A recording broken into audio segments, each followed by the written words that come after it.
धीमहि धियो यो नः प्रचोदयात्।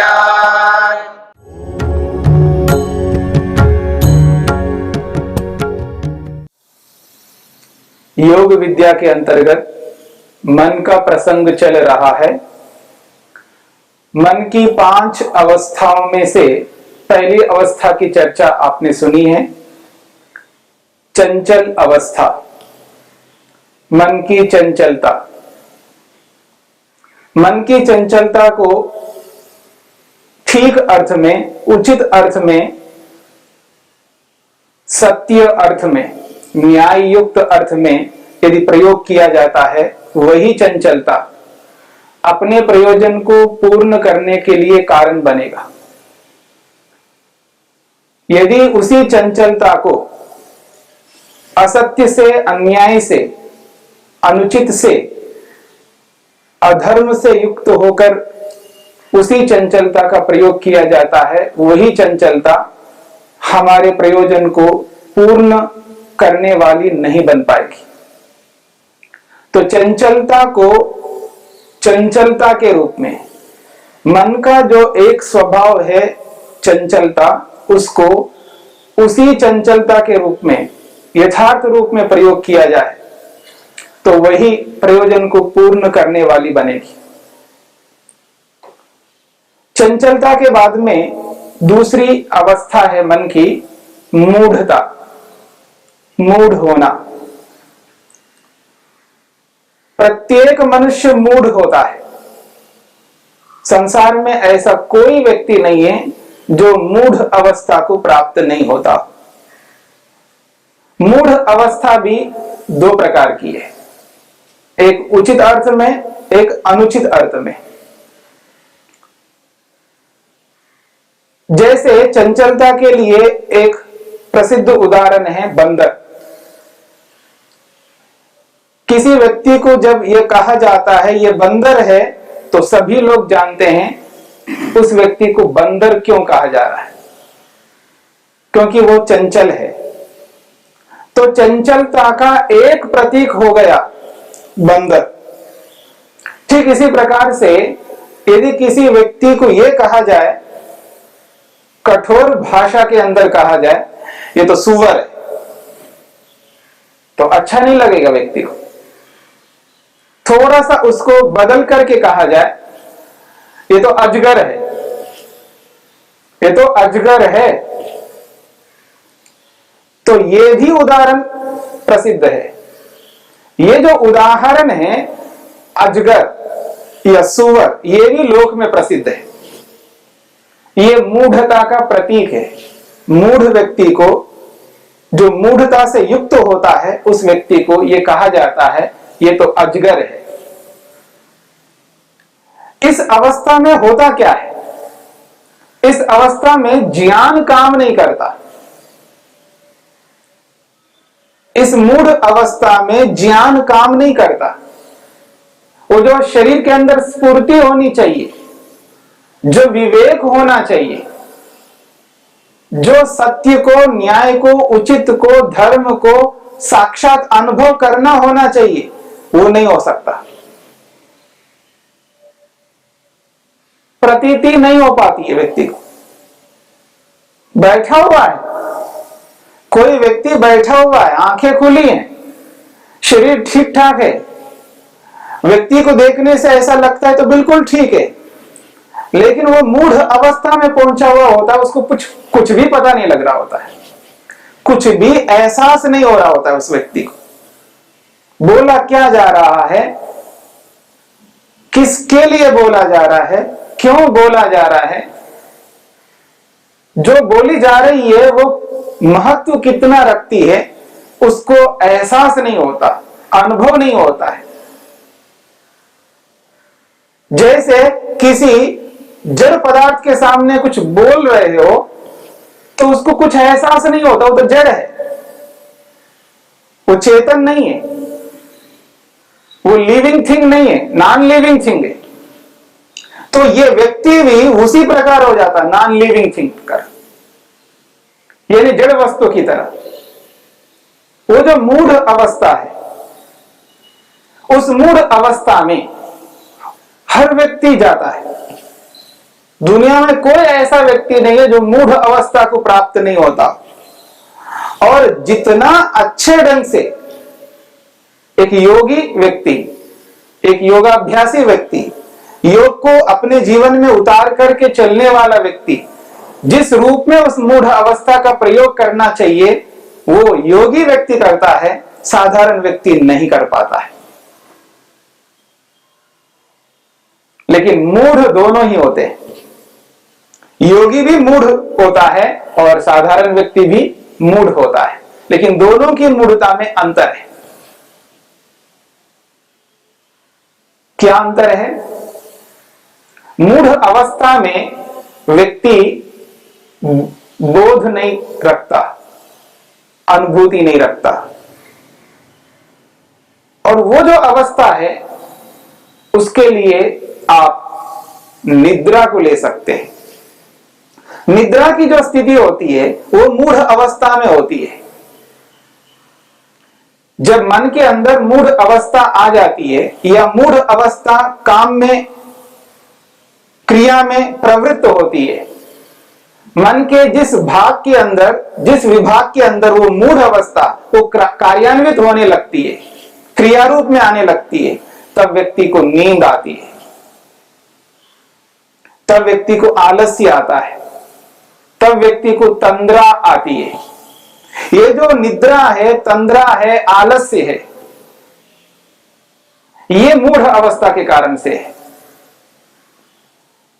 लेकिन योगी इस अवस्था को केवल निद्रा के काल में लाता है।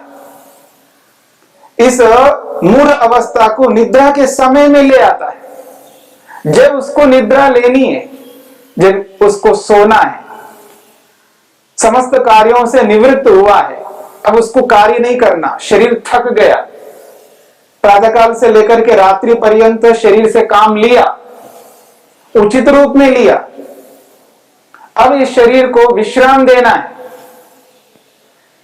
क्योंकि शरीर के लिए विश्राम देना आवश्यक है, ये निरंतर कार्य नहीं कर सकता।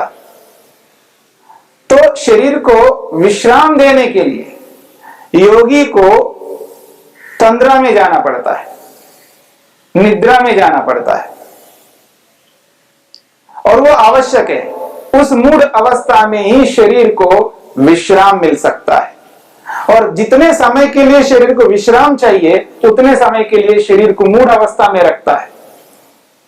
उसका संकल्प उसके हाथ में रहता है, वो जैसा संकल्प करता है वैसा ही क्रिया में उतारता है। वो ये संकल्प करता अब मेरे को नींद लेना है, मेरे को निद्रा में जाना है, वो अपने आप में मूढ़ अवस्था को लाकर के नींद में चला जाता है। और नींद में चले जाने से पहले, नींद में जाने से पहले वो ये संकल्प करता है कि अब मैं जो निद्रा में जा रहा हूं कितने समय के लिए जा रहा हूं। उस समय को मन में संकल्प में ला करके, संकल्प करके वो निद्रा में जाता है, इतने घंटे के बाद मेरे को वापस आना है, वापस जागृत अवस्था में आना है। जागृत अवस्था में आकर के जिन कार्यों को मैं कर रहा था उन कार्यों को पुनः दोबारा मैं करूंगा, वापस करूंगा। ये जो निद्रा अवस्था है, ये निद्रा अवस्था प्रत्येक व्यक्ति के लिए आवश्यक है। मूढ़ अवस्था प्रत्येक व्यक्ति के लिए लाभकारी है, लेकिन कहां लाभकारी है? और वहीं उस अवस्था को लाने वाला योगी होता है। और बाकी जो साधारण व्यक्ति होता है या यो योगी नहीं है, कोई भी व्यक्ति हो, वो उस अवस्था को अपनी इच्छा से नहीं ला पाता है। और जिस व्यक्ति के सामने बहुत बड़ा लक्ष्य नहीं रहता, बहुत बड़ा लक्ष्य होना चाहिए, चाहे वो लौकिक लक्ष्य हो चाहे वो आध्यात्मिक लक्ष्य हो, लक्ष्य बहुत बड़ा होना चाहिए। यदि लक्ष्य बहुत बड़ा नहीं है तो व्यक्ति उसके लिए उस प्रकार से उद्यम नहीं कर सकता, मेहनत नहीं कर सकता, पुरुषार्थ नहीं कर सकता। फिर वो क्या करता है? वो निठल्ला रहता है। निठल्ला इस बात को सभी जानते हैं, जिसके पास बहुत बड़ा काम नहीं होता है वही व्यक्ति निठल्ला रहता है। समय उसके पास बहुत है, कोई उद्देश्य उसके सामने नहीं है, कोई लक्ष्य सामने नहीं है, तो अब देखेंगे वो निठल्ला होकर के क्या काम करता है। यही काम करता है, मूढ़ अवस्था को लाता है। वो तंद्रा में जाएगा, वो निद्रा में जाएगा, उसके पूरे शरीर में आलस्य आएगा, आलस्य उसको घेर लेगा, पूरा शरीर उसका आलस्य से युक्त रहेगा। और जब पूरा शरीर आलस्य से युक्त रहता है तो वो धीरे धीरे धीरे तंद्रा में चला जाता है। वो ऊँघने लगता है, बैठे बैठे भी ऊँघने लगता है, कहीं भी वो रहता हो वहीं पर उसको वो तंद्रा आकर के घेर लेती है, वो नींद में चला जाता है। तो कुछ पुस्तक पढ़ रहा हो तो भी नींद में जाता है, वो किसी कार्य को कर रहा हो तो वो जैसा भी कर रहा हो करते करते ही तंद्रा में चला जाता है। वो सभा में बैठा हुआ हो तो भी तंद्रा में जाता है। वो एक विद्यार्थी है, विद्या का अध्ययन कर रहा हो और महत्वपूर्ण कक्षा चल रही, उसकी क्लास चल रहा है, अध्यापक पढ़ा रहा है, सभी पढ़ रहे हैं, लेकिन जो व्यक्ति आलस्य से युक्त है, तंद्रा से युक्त है, तो वो क्या करेगा? उस क्लास को, उस कक्षा को सुन नहीं सकता, वो धीरे धीरे नींद में जाएगा। यदि उस व्यक्ति से पूछा जाए आप क्यों सो रहे हो, आपको निद्रा क्यों आ रही है, तंद्रा में क्यों जा रहे हो, ऊँघ क्यों रहे हो, कोई ना कोई उत्तर उस व्यक्ति के पास होगा। क्योंकि मनुष्य है तो उत्तर तो सबके पास होते हैं, लेकिन ऐसा जो किया जा रहा है उसका एकमात्र कारण है उसके सामने बहुत बड़ा लक्ष्य नहीं है। यदि बहुत बड़ा लक्ष्य होता है तो ऐसा कभी नहीं कर सकता। भले ही उसको नींद नहीं आई हो, भले ही उसको रात में बहुत काम करना पड़ा, वो सोया नहीं है, रात भर जागता रहा, फिर भी उसको नींद नहीं आ सकती। यदि उसके सामने बहुत बड़ा लक्ष्य सामने दिख रहा हो, उसको पूरा करना हो। और ऐसा लौकिक व्यक्ति भी करता है और आध्यात्मिक व्यक्ति भी करता है। जब उसके सामने लक्ष्य रहता है, उद्देश्य रहता है, तो निश्चित रूप से वो नींद को, निद्रा को नहीं देखता, वो विश्राम को नहीं देखता, वो थकावट को नहीं देखता है। उसको केवल वही कार्य दिख रहा होता है जो कार्य उसको करना है, जो लक्ष्य उसके सामने है। ये जो आलस्य है, ये जो तंद्रा है, वो जो निद्रा है, उसको वो आने नहीं देता। कोई भी व्यक्ति हो जिसके सामने लक्ष्य है और लक्ष्य के प्रति पूरा ईमानदार है, सत्यता से युक्त होकर के, न्याय से युक्त होकर के, पूरी ईमानदारी के साथ में उसके साथ जुड़ा हुआ है, तो कभी भी आलस्य में नहीं जा सकता, तंद्रा में नहीं जा सकता, नींद में नहीं जा सकता। नींद आ रही है इसका मतलब कार्य नहीं है उसके पास में। जिसके पास काम नहीं होता है वही तंद्रा में जाता है, वही आलस्य में जाता है, वो सावधान नहीं रहता है। काम चला रहा है, उसके पास कार्य नहीं है। तो ये जो मूढ़ अवस्था है, ये मूढ़ अवस्था जन सामान्य के अंतर्गत आप बहुतायत में देख सकते हैं, अक्सर देख सकते हैं, बैठे बैठे सत्संगों में देख सकते हैं, कक्षाओं में देख सकते हैं, घरों में देख सकते हैं, कहीं पर भी देख सकते हैं। कोई काम नहीं है उनके पास, विशेष काम, तो वो तंद्रा में, आलस्य में, निद्रा में जाएंगे, समय व्यर्थ होता जाएगा। और जहां उस मूढ़ अवस्था का प्रयोग करना है वहां वो प्रयोग नहीं कर पाएंगे। रात्रि में उस मूढ़ अवस्था का प्रयोग करना वहां नहीं कर पाएंगे। आज आप देख सकते हैं पूरी दुनिया में कितने ऐसे लोग होंगे जिनको नींद नहीं आती है, निद्रा नहीं आती है, और उस निद्रा को लाने के लिए न जाने कितने उपाय अपन अपनाते हैं, कितनी दवाइयां खाते हैं, कितने इंजेक्शन लेते हैं, और नींद का ना आना। अगर किसी को निद्रा नहीं आ रही है, नींद नहीं आ रही है, तो उसके कारण है, उन कारणों को दूर किया जाना चाहिए।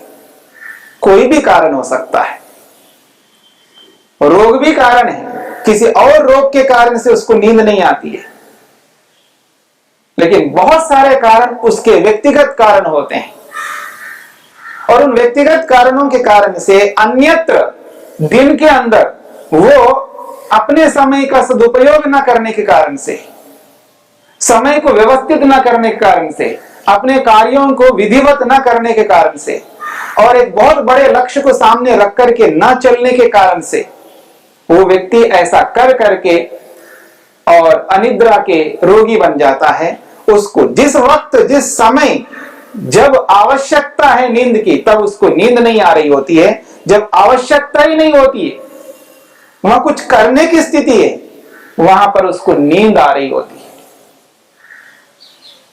तो ये जो मूढ़ अवस्था है, मूढ़ अवस्था योगी को भी प्राप्त होती है। मूढ़ अवस्था में योगी भी रहता है, योगी भी सुअर की तरह पड़ा रहता है, लेकिन आवश्यकता होने पर, रात्रि के समय पे जब उसको सोना है, उस वक्त वो अजगर की तरह, सुअर की तरह वैसे पड़ा रहता है। और जिस तरह सुअर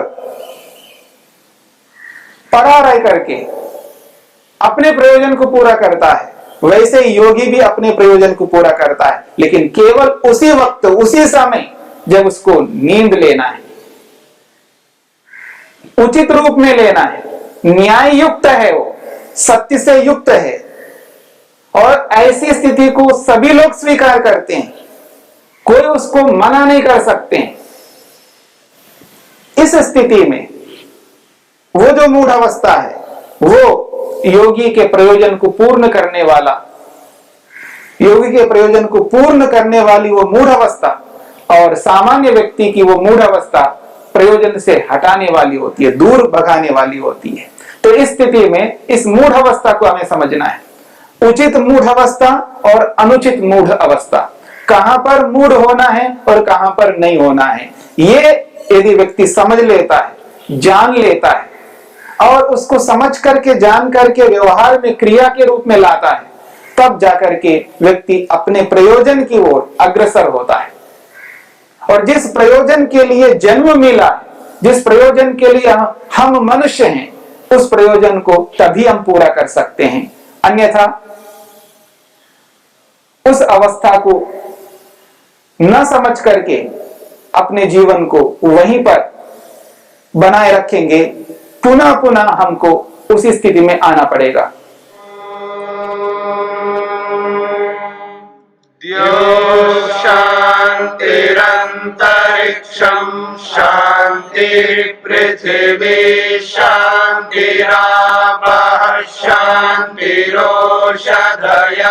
शान्तिः वनस्पतयः शान्तिर्विश्वे देवाः शान्तिर्ब्रह्म शान्तिः सर्वं शान्ति शान्तिरेव शान्ति क्षमा शान्तिरेधि ॐ शान्तिः शान्तिः शान्तिः।